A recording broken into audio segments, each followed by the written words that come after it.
শিশির ভরে মিতু আর বিভাল। গ্রামের এক কোণে ছিল ছোট্ট মেয়ে মিতু।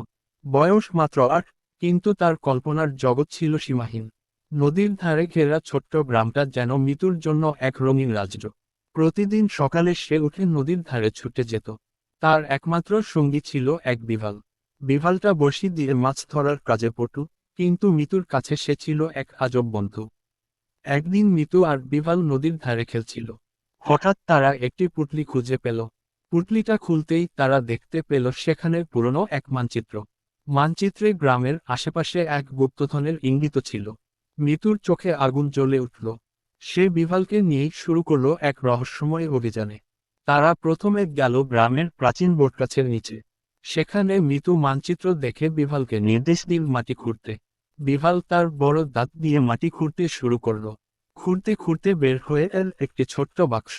বাক্সটা খুলতেই বেরিয়ে এল এক থলে মিষ্টি ও কয়েকটি মাটির মূর্তি। মিতু অবাক হয়ে দেখল মূর্তিগুলো ঠিক তার কল্পনার মতো। এমন সময় গ্রামের বড় মুরব্বি সেখানে এলেন। তিনি বললেন, এই মূর্তিগুলো আমাদের পূর্বপুরুষদের রেখে যাওয়া স্মৃতি। এগুলো তোমরা খুঁজে পেলে, মানে তোমাদের উপর তাদের আশীর্বাদ আছে। এরপর থেকে মিতু আর বিভালের গল্প গ্রামে রীতিমতো কিংবদন্তি হয়ে গেল। সবাই তাদের মজার এবং সাহসিকতার গল্প শুনে আনন্দ পেত। মিতু আর বিভাল ছিল সেই গ্রামের দুই অদ্ভুত নায়ক।